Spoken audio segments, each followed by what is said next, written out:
मित्रों नमस्कार। मैं ना सुनांचली कथा कहानी और उपन्यास के संग के साथ पुनः उपस्थित हूँ। मित्रों, इस समय मैं वाचन कर रहा हूँ उपन्यास यह गली बिकाऊ नहीं, जिसे लिखा है एन पार्थ सारथी ने और जिसका हिंदी अनुवाद किया है आर विलीनाथन ने। अब तक मैं अपने वाचन के पिछले क्रम में उपन्यास यह गली बिकाऊ नहीं के भाग 13 तक का वाचन कर चुका हूँ, जिसे आप प्लेलिस्ट से जाकर क्रमवार सुन सकते हैं। आज लीजिए सुनिए उपन्यास यह गली बिकाऊ नहीं के भाग 14 का वाचन मेरे अर्थात नाथ सोनांचली के स्वर में। दूसरे दिन सवेरे गोपाल ने माधवी को फोन किया कि वह अपने लिए कुछ रेशमी साड़ियां खरीद ले। पांडी बाजार में एक वातानुकूलित कपड़े की दुकान में गोपाल का खाता चलता था। नाटक आदि के लिए जो साड़ियां खरीदनी होती थी, माधवी वहीं से जाकर लिया करती थी। बिल वहां से सीधे गोपाल के पास पहुंच जाता था। दुकान वालों को मैं इतला कर दूंगा कि तुम 11 बजे वहां पहुंच रही हो, गोपाल ने बताया और उसने भी स्वीकार कर लिया था। अतः जल्दी से नहा धोकर कपड़े बदलकर वह चलने को तैयार हो गई। सिंगापुर जाने में कुछ ही दिन बाकी रह गए थे। उसके पहले सारा प्रबंध कर लेना था। सीन सेटिंग जैसे भारी सामान जो हवाई जहाज से नहीं लिए जा सकते थे, उन्हें साथ लेकर 2 दिनों में 10-15 आदमी समुद्री जहाज पर जाने वाले थे। हवाई जहाज पर हल्के फुल्के सामान ही लिए जाने की बात थी। अतः संभव था कि जरूरत से ज्यादा के कपड़े लत्ते और साड़ियां भी जहाज के जरिए ही भेजे जाएं। इसलिए उसने गोपाल की बात न टालकर जल्दी कपड़े की दुकान हो आने की बात मान ली थी। गोपाल की नाटक मंडली को मुत्तु कुमरन के लिखे हुए नए नाटक के अलावा मलेशिया में 1-2 अन्य सामाजिक नाटक भी मंचित करने की योजना थी। उन नाटकों में कभी बहुत पहले गोपाल और माधवी ने भूमिका की थी। उनकी पुनरावृत्ति के लिए भी उन्हें तैयार रहना था। हालांकि अब्दुल्ला ने प्रेम एक नर्तकी का इसी ऐतिहासिक नाटक के लिए अनुबंध किया था। फिर भी विदेश के नगरों में लगातार इसी नाटक के खेलने में कठिनाइयां संभव थी। इस विचार से बीच बीच में दूसरे नाटक भी सम्मिलित किए गए। सामाजिक और ऐतिहासिक दोनों प्रकार के नाटकों में माधवी को ही बारी बारी से नायिका की भूमिका अदा करनी थी। इसलिए उन पात्रों के अनुरूप आधुनिकतम रेशमी साड़ियां लेनी थी। 11 बजे जाने पर भी साड़ियां चुनते चुनते दोपहर का 1 तो बज ही जाएगा। माधवी ने सोचा कि बोग रोड के बंगले पर जाकर मुत्तु कुमरन को भी साथ ले जाए तो अच्छा रहे। इसके साथ ही वह इस सोच में भी पड़ गई कि मुत्तु कुमरन कहीं इनकार कर दे तो क्या हो। मालिक ने आपको कपड़े की दुकान पर ले जाने को कहा है, कहते हुए ड्राइवर 10:15 बजे के करीब गाड़ी के साथ आ गया। उसके कार में बैठते ही ड्राइवर ने पूछा, सीधे पांडी बाजार चलूं? नहीं, पहले बंगले पर चलो। आउट हाउस से नाटककार को भी साथ ले जाएंगे। माधवी ने कहा तो कार बोग रोड की तरफ बढ़ी। उस समय मुत्तु कुमरन आउट हाउस के बरामदे में बैठकर उस दिन का समाचार पढ़ रहा था। माधवी कार से उतरकर उसके सामने जा खड़ी हुई तो उसने समाचार पत्र से सिर उठाकर देखा और पूछा, बड़ी खुशबू आ रही है, यह अब्दुल्ला की दी हुई सेंट तो नहीं? अच्छा, इस खुशबू में इतनी बड़ी तासीर है कि देने वाले आदमी का नाम भी बतला दे, अन्यथा मैं उसका नाम कैसे ले पाता। वह कोई उत्तर नहीं देकर मुस्कुराई। कहीं बाहर जा रही हो क्या? हाँ, आपको भी साथ ले जाने के विचार से आई हूं। मुझे? मुझे क्यों? साथ ले जाकर आधी दूर जाने के बाद किसी के कार में बैठकर चल पड़ने के लिए? आपको मुझ पर जरा भी तरस नहीं आता क्या? बार बार उसी बात की सुई चुभाते हैं। जो होता है सो कहता हूं।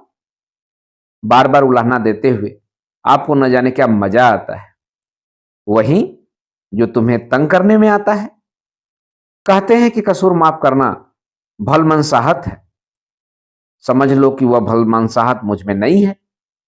कैसे मान लूं? यूं हट ना पकड़िए, मैं प्रेम से बुला रही हूं। इनकार कर मेरा जी मत दुखाइए, चलिए।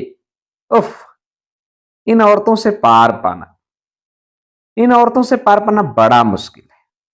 उसने उसका अधूरा वाक्य पूरा किया। मुत्तु कुमरन हंसता हुआ उठा और कुर्ता पहनकर उसके साथ चल पड़ा। द्वार की सीढ़ियां उतरते हुए उसने पूछा, कहां ले जा रही हो?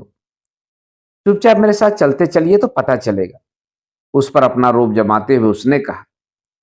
दुकान के सामने उतरने के बाद ही उसे पता चला कि उसे वह कपड़े की दुकान में लाई है।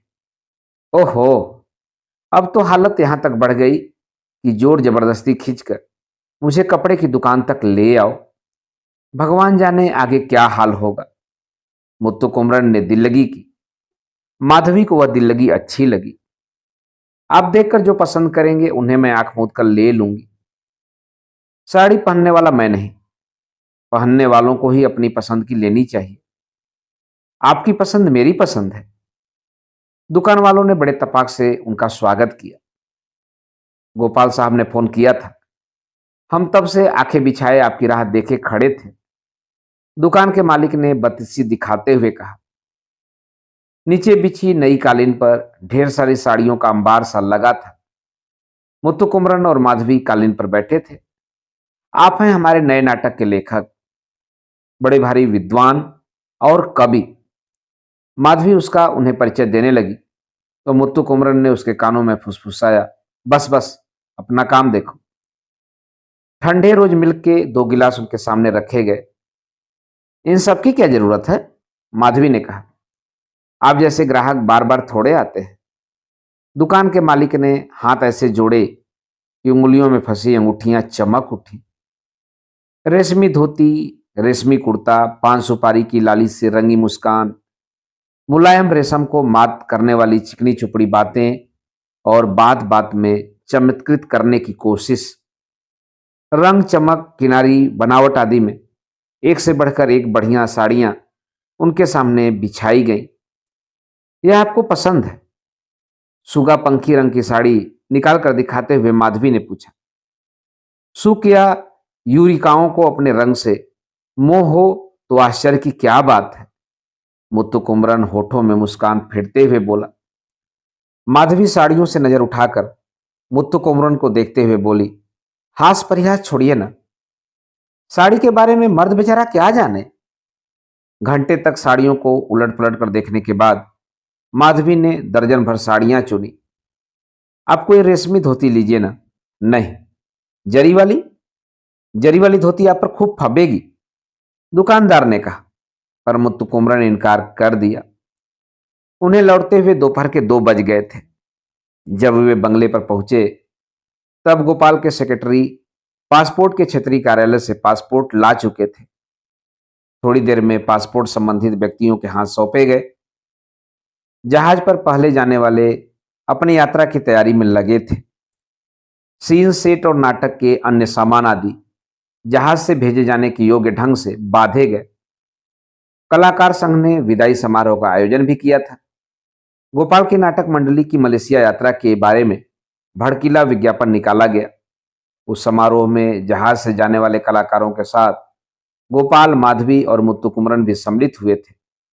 संघ के अध्यक्ष ने गोपाल की मंडली की सांस्कृतिक विजय यात्रा की कामना करते हुए उसकी तारीफ के पुल भी बांधे। जैसे जैसे यात्रा के दिन निकट होते गए वैसे वैसे घनिष्ठ मित्रों के यहाँ विदाई दावतों का तांता लग गया। कुछ एक में मुत्तु कुमरन शामिल नहीं हुआ। एक दिन माधवी ने स्वयं जोर दिया कि मेरी अभिनेत्री सहेली पार्टी दे रही है, आपको उसमें अवश्य शामिल होना चाहिए, पर वह गया ही नहीं।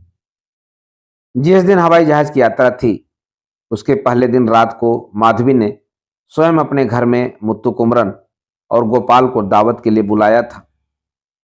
मुत्तु कुमरन उस दिन शाम को ही माधवी के घर आ गया था। शाम का नाश्ता भी वहीं किया। उसके बाद माधवी और वह दोनों बैठे बातें कर रहे थे।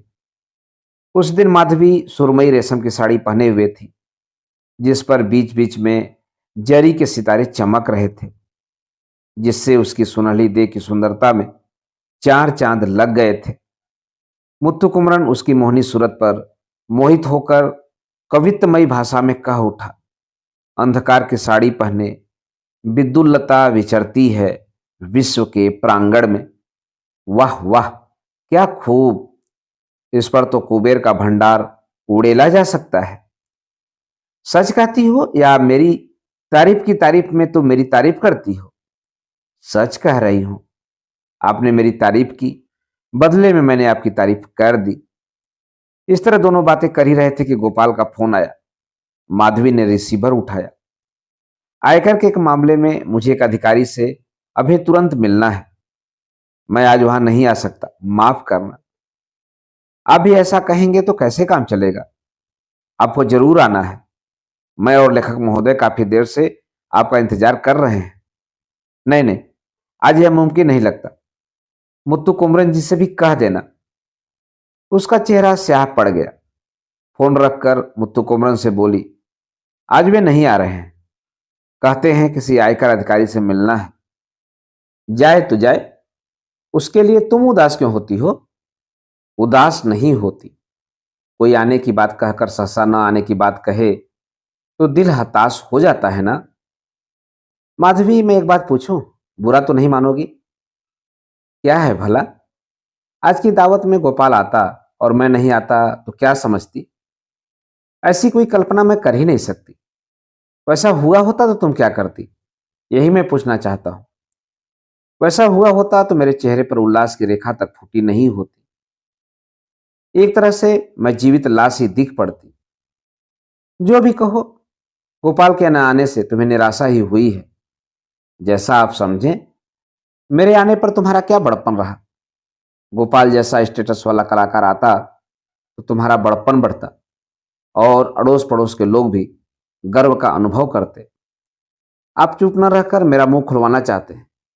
गोपाल जी के न आने का मुझे जरूर दुख हुआ है, पर उनके न आने के दुख को आपके आने के सुख ने कोसों दूर भगा दिया है। मुझे खुश करने के लिए यूं ही कह रही हो। आप मेरे प्रेम पर संदेह करें तो निश्चय ही आपका भला नहीं होगा। साथ देती हो मुझे? मैं साथ देने वाली कौन होती हूं? आप मेरे साथ जा रहे हैं, केवल इसी आश्वासन पर मैं इस यात्रा में सम्मिलित हो रही हूं। नाराज न हो, यूं ही तुम्हें उकसाकर तमाशा देखना चाहता था। मुत्तु कुमरन ने उसकी आंखों में आंखें डालकर देखा तो उसे यह पूरा विश्वास हो गया कि सच ही वह उस पर मन प्राण न्यौछावर कर चुकी है। दावत से बड़ा उपहार पाकर खुश कौन नहीं होता। खुशी से वह दावत खाने बैठा। मित्रों, अभी आप सुन रहे थे उपन्यास यह गली बिकाऊ नहीं के भाग 14 का वाचन मेरे अर्थात ना सोनांचली के स्वर में। मित्रों, उपन्यास यह गली बिकाऊ नहीं के आगे के भागों का वाचन आप मेरे वाचन के अगले क्रम में सुन सकते हैं। तो जुड़े रहिए कथा कहानी और उपन्यास के साथ। धन्यवाद। नमस्कार।